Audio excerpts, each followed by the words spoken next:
Auditeurs et auditrices de Radio M, bonjour. Dans l'actualité de ce lundi 7 février, la chambre criminelle du tribunal de Mostaganem a reporté l'audience du procès de l'activiste Dalila Touet au 14 février en cours en raison de l'absence de la juge d'instruction. Celle-ci a été remplacée par un autre juge qui a décidé ce report en attendant de consulter tous les dossiers. L'un des avocats de la défense, Omar Boussaka, a révélé les chefs d'inculpation retenus contre sa cliente.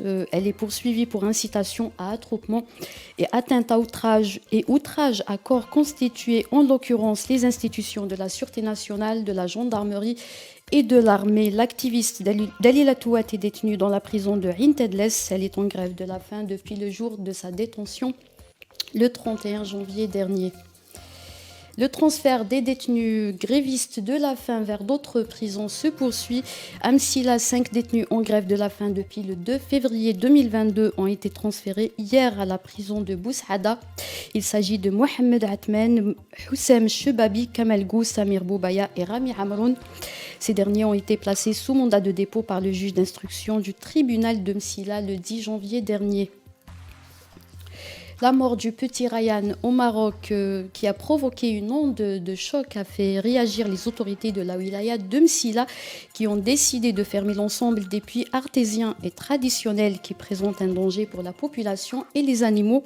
Dans un communiqué rendu public ce lundi, les mêmes services ont demandé aux exploitants des puits de procéder sans délai à leur sécurisation, annonçant la constitution d'une commission chargée de suivre ces décisions. Rappelons que la wilaya de Msila a connu en décembre 2018 une affaire similaire à celle du petit Ryan lorsque le jeune Ayash, âgé de 31 ans, est mort après une chute dans un puits artésien et qui avait provoqué un profond émoi.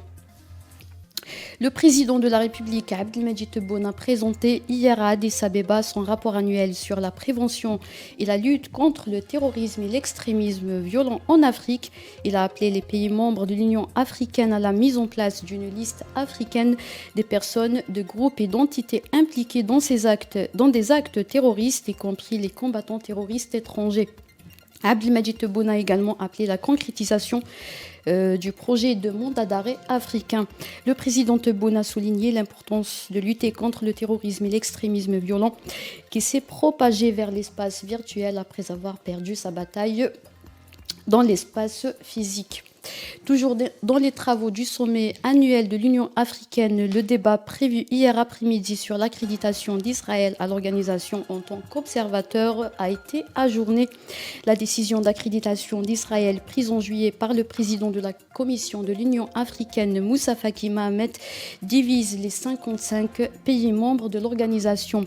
Plusieurs États, dont l'Afrique du Sud et l'Algérie, ont plaidé pour le retrait de cette accréditation, estimant que ce choix va à l'encontre des déclarations de l'organisation soutenant les territoires palestiniens. C'est la fin de ce flash. Merci de nous avoir suivis.